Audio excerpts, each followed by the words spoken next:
But the topic today is very interesting. You know, not just the amount of slides that I had, but the topic. It's really, really interesting. Do you see the big word right there? Myth. That word makes you to travel around and trying to just like, there's a lot of things. You know, the world we live in is probably 90% or 80% what you hear is myth. Very few things you hear is actually true. Yeah, millions believe this word, myth. And most of us, we do it on a regular basis because we don't understand it. But thank God, we have this word that we'll talk in a little bit. But, well, how do you get to understand myth? There's a blueprint, very simple. A blueprint that was given in this word, right? First thing that these words say is there is a creator, okay? A creator who created everything. Maybe before I even go there, let's probably find the opposite word of that. What is the opposite word of a myth? Truth, right? Now, truth is a word that we use to assess reality, okay? Reality is what you all, if you're alive, you experience it right now, okay? But there's a definition that I just found in Google this morning. I just want to make sure like we're in the page with every other social structure says about reality. So it says like, reality is the sum or aggregate of all that is real, existent within the universe, as opposed to that which is only imaginary, non-existent, or non-actual. The term is also used to refer to ontological status of things, indicating their existence. In physical terms, reality is the totality of a system, known and unknown. Yeah, you'd be like, all this, man, I don't know. Like, you know, the thing about science is they hide a lot of things within the jargons, a lot of wording just to make something simple, complex. Thank God we have this. There's a better way to explain reality. You know how they do? They say, in the beginning, God created. Well, it goes with the same sentence. It's aggregate of all that is real existing within the universe. In the beginning, God created the universe.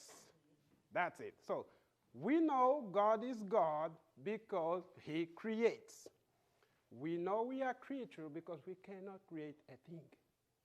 Okay, all we can do is just acknowledge it. And how you acknowledge it? By worshiping. All right. God created the universe. What is the universe? Is this that your five senses can perceive. Okay, we're not going to go that far, okay? You can go and understand about creation in Genesis 1. But the way you know the universe is because you interact with it. And how do you interact? There's two ways. One is objective. What is objective is what you get in your five senses. Smell, taste, sight. I forgot the other one. You guys can help me. Hearing, thank you. And there's the subjective one. Okay, let's talk about it. You guys all can see light, right? That's true. You can hear me, right? Yes. Nobody's like, I'm real, right? You can touch me, right? So this, you are experiencing the reality that is circumscribed in this room, okay? But you can also experience a lot out there. This universe it was created with multiple dimensions. One of them is the space that we can actually, this only thing of reality that we can understand. And it has three dimensions, you know. That means it has a height. You can go up. You can fly using a machine. But you can also go forward. You can go backward. Or you can go down. That's three dimensions, right? So you can move in the space. There's another reality, another dimension is called time. You know it exists, but do you understand it? It's very hard. Just like time, there is a spiritual reality that you know it exists, but you cannot explain it, right? Let me make it simple. Wind. You know it exists. Can you explain it? Can you touch wind? You can't manipulate wind. But there's a lot of things in reality that you do manipulate. I know I'm going over the place just to help you go back to the myth. But you have to understand reality first before you see what's not reality, which is myth. Okay, now God says the way we understand reality in His Word is first by the created works, the universe, okay? But also there's a special way to understand the reality as a whole, not just the objective, but the subjective as well. That is through the revelation. So this book allows you not just, in this, actually when you use this book, you don't just use your senses. You use your other senses that we don't know, but it's actually within your brain. You can move within time. You can go back in time in the beginning and in the creation. You can move to your presence and relate to it, and you can fast forward to the future to understand how the world will end. This is actually the only book ever existed that can tell you, that can move you across the time dimension that we don't understand. Make sense? Now, what is a myth? Okay, let me read it quickly. A myth is a symbolic narrative, usually of unknown origin and at least partly traditional, that ostensibly relates actual events and that is specially associated with religious belief. It is distinguished from symbolic behavior, cult or ritual, and symbolic places or objects, temples or icons. Myths are specific accounts of gods or superhuman beings involved in extraordinary events or circumstances in time that is unspecified, but which is understood as existing apart from ordinary human experience. Well, then it goes along. I just took this straight from Wikipedia just to help us see what it is. Of course, if you summarize that in one word, is something that is not real. You construct something to try to explain a certain phenomenon within reality. That's what a myth is, okay? In another word, lie. So, just like we can go on and on, like we just spoke about creation, right? There is also a myth going on in our schools, and most of us have been exposed, which is the myth of evolution, for instance. And every little thing that this Bible says, there's a counterpart, there's a form of counterfeit, okay? So, and unfortunately, we are in this planet, and our main goal as a Christian is keep on distinguishing what is true, what is wrong, as you move along. All right, now, back to the point. God gave us two ways of understanding His creation, reality. Number one, you go out, see nature. Don't go see buildings in New York. That's a man-made thing. Go see God's creation, and you will understand His magnitude.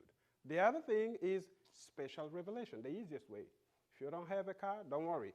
You can have a Bible and still see God's acting in time.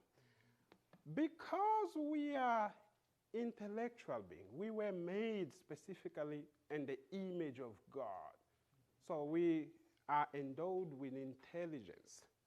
So there are many laws that govern reality. For instance, the material world is governed by certain laws. One of them we all know, gravity. You cannot fly because of that. Okay? But intelligent beings have other laws that govern them. I'll make it in a very simple word. The law of love. Yes, I know yesterday was the day dedicated for love. I'm not going to go back into it, but let me just give you a little hint. Why would you have one day only for love? Love should be a principle. Love is a principle and should be expressed in a daily basis. But if you want to find one more word for what love is, Jesus has shown it. Self-sacrifice. That means every moment you wake up, you're thinking, how can I best serve my spouse, my child, or whoever is living around me, and it goes on and on, right? So God designed that law as a formula for life to be able to exist. It has to be that way. There's no way you're going to have a communion out of selfishness. It only takes one selfish individual to destroy all the harmony, like it happened in heaven, and it happened with us. So God say, okay, this is the principle that should govern intelligent beings, okay? Now, because we are so stubborn, we struggle to understand it, he said, okay, I'm going to open that principle into 10 commandments. But if you, and Jesus actually summarized it, right? But anyway, we still don't understand it. I'm going to open it into 10 commandments. And then you all know, thou shalt have no other gods, no images. Don't use the name of God in vain. And there is only one in the middle that speaks about creation, is Sabbath. You can read the whole 10 commandments. All of them, the first 3, relation to God. Other 5, relation to human being. The one in the middle, creation. I am the creator. That's the only attribute that distinguishes God from every other beings in existence. We're not going to go that deep into that. All right. So, 10 commandments are there, but we're still stubborn. We still don't get it. It's just 10 really like, but still we can't do it. Then God said, okay, I'm going to expand it even further into this book. This book is exactly an expansion and explanation and examples of application of those 10 principles that in summary is just one: selflessness. Right? Okay, but then there is somebody who broke that principle in heaven, who wanted to be a creator, but he cannot create. He can only counterfeit. He was not successful over there, we know it. Let me just check my time. Okay, still have time. He didn't make it. He came to earth, and he somehow made it. Yes, his first argument when he first interacted with a human being was not that, did God say that the tree is real or that the water is real? He did not went to that, because you know you can touch the water, you can touch the tree, you can experience with your 5 senses and quickly debunk them. And I'll tell you one more. If Satan shows himself right now here and use his best logic, he will not deceive none of us, because he cannot bypass our senses. Your sense is designed automatically to shun evil. You will not. He can talk. He's a big, strong, beautiful being. He will come here, Brother Paul, I'll tell you, you got to drink alcohol. He's not going to make it. He knew that, right? But how do I make Brother Paul to drink alcohol? You know, I'm going to create a counterfeit. I'm going to fake a reality. That's why he came to Eve and create a fake reality of something that Eve cannot sense. Eve, like many other beings, cannot understand the designs of God deeply. Him coming close to God, he was able to create a certain doubt. So because of that, he created a myth in her mind to make her believe that she's a God. And she believed it. And here we are, doomed. Okay, now, so, and it goes on and on. And fast forward, like I said, this book forces us to move through the space. That's why this topic is complicated. It has a lot of things to speak. I was in the past, but I want to come back where we are. I don't like to stuck on the past or go too much in the future. I want to relate to what our experience. What we're living today is we have a reality. We have the book, we read, but we have a certain amount of ceremonies and rituals in the churches. I'm not just saying Adventist church. I'm saying the Christian family. because we are called Christians because we believe in Christ, but we have been doing there's a lot of things that were introduced in within this, the family of God that are not according to the Bible. For instance, and I'm just going to jump quickly to these slides, and I'll come back later. There's an institution within us that claimed to be follower of God, but then changed one thing within the Ten Commandments. In fact, he changed a few other, but this is the particular one that they changed that in order to remove the essence of God of being. Remember when in our quick definition we saw that myths are designed to create little gods? Okay, if the only thing that makes God being a God is his ability to create, if you take his ability to create, he's no longer a God. That's the same thing Satan spoke in the garden to Eve. You know, no, he's a liar. He can't be God on his own. You too can be God. So that means as long as you forget that God can create, God will not be God in your heart. And how do you get somebody to forget that God is not creator? Well, there is a signature in the commandments that shows specifically that God is the creator, which is Sabbath. All it takes is you make them to forget that the Sabbath do not exist, or you don't need to worship in the Sabbath. You may think, oh, but brother, no, this is just one commandment. It's as deep as it gets. It has a lot of subconscious connotation. I don't have time to run onto that now. But as long as you stop to do what God required you to do on that day, which he blessed and made it holy, you slowly going to become your own God. And you slowly will be answering this Satan's demand. Okay, that is as dangerous as it gets. Of course, it's within the church, especially carried by the Catholic denomination, but it's also slowly coming into us. You know, in Adventist church, yes, we call the name, but do we carry it in our heart? Do we actually see Sabbath as a day to see God's creation and acknowledge it? Or do we do it because Brother Paul is going to church, it's the day I was raised like that, I was raised Adventist, I'm going to do it. It's just a tradition. Do you actually sit down, use your senses to observe what God has made? Now, back to reality, okay? When you read this book, you will also find another way. That's why I love this book, because it's a bunch of repetition, but it's amazing because those repetition is according to certain time. And in the time of Jesus, the philosophers, they're like, what you mean? What is reality? And God said in one word, I am the reality. Amen. Yeah, and it's as true as it gets. If reality is the universe, I created the universe, so I'm the ultimate reality. Amen. And I'm the way.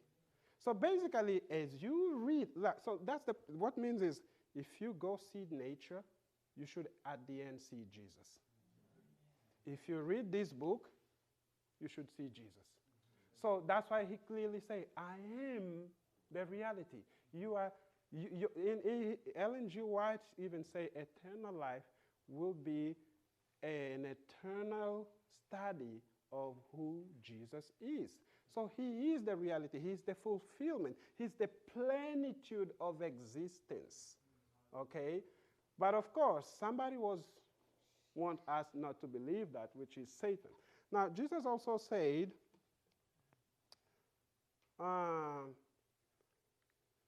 in this book, that don't change the 10 Commandments.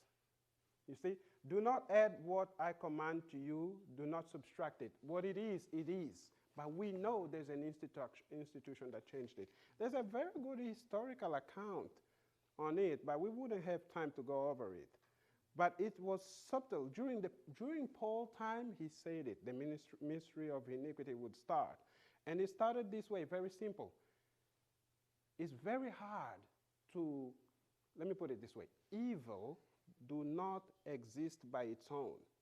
Evil doesn't have self-existence. If I'm an evil person, I need a good person to exploit. An evil person is like a parasite. He always will prey on a good person around them. And their own, they will self-destruct. Make sense? So what is happening is when Jesus came, they tried to destroy him because his self-existence is absolute. It kept going on even despite of the problems. So the Christian church was growing no matter what, like even today. The word of God will move on no matter what. However, Satan knows that there's nothing he can do about it directly. Like I said, he cannot come to us directly and try to talk to us. He will not come. You could be the youngest person in this room. Satan would not be able to intellectually convince him to do evil. But if he hides behind the curtain, like he does right now, we have a veil of reality. He's hearing me right now, but he cannot dare to come here. First, the angels of God will quickly come and defend us. And second, he will achieve nothing. So he hidden behind the veil and keep on being successful. So it happened in the church. The emperors and the king try to kill the Christians, but they keep multiplying. It's like the more you kill them, the more they, it started with one man, Jesus, and then you have the whole world changing to Christianhood. The rulers of the world, they were like, oh my goodness, we can't stop them. We killed them, we burned them, but it's still coming up. You know what? What we couldn't get by force and might, we can actually get it by trick. I'm going to convert myself, like Constantine, for instance, I'm going to convert myself to Christianity, and all other pagan priests, we're going to convert ourselves to Christianity. However, we're going to bring our gods and tradition into it. And the Christians were like, oh, wow, it feels good. The king is in our side. Yeah, but he came with something. Just like what happened before the flood, it's the same story over and over again, mixturing reality with error. That mixture together is what a myth is. You can't just say a lie without a little bit of season of reality. A lie to be effective. For me to lie you effectively, I need to bring a little bit of reality and then add onto it my own philosophy. Then I got you. Yep, that's how it works. So that's how they did. And today, look at us. Sabbath, only very few persons in the planet are able to actually sit down and acknowledge it. And it has been, trust me, it has been going for almost 2,000 years. This has been going on for long, even before Martin Luther. So it's as serious as it gets. But God, as we say, this book moves across the time, have foreseen that there was going to be a time that they will change the times and the law. And Jesus also said in his time, hey, I came to this planet, I am a God, and I did not change the law. Okay? And he also gave us the reason why he allowed us to have 1 day of rest. And that's because we need that time to sit down.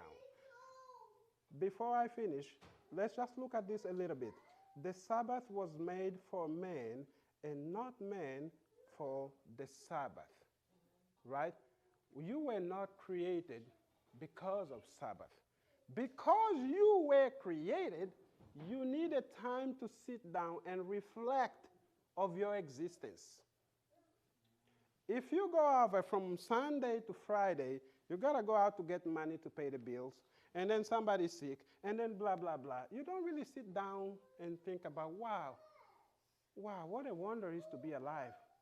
What a blessing do I have, and stuff like that. If you go like that nonstop, you will develop the evil traits, which is ungratefulness, then you will be entitled, and then you'll end up thinking you are God yourself. Yeah, that's the end, because nothing can stop you. Sabbath is that break. You go out in life, go out making money the whole week. Sabbath, like, hey, hold on, that money is not yours. It was a blessing from God. Be thankful. Reflect. See who you did not help. You know, the more you see God, then you will start seeing your brother in a different lenses. And the principle that God have given to govern intelligent beings will be stronger in your brain, and then you will understand how beautiful is God's creation. Thank you. This is all I have to share with you today.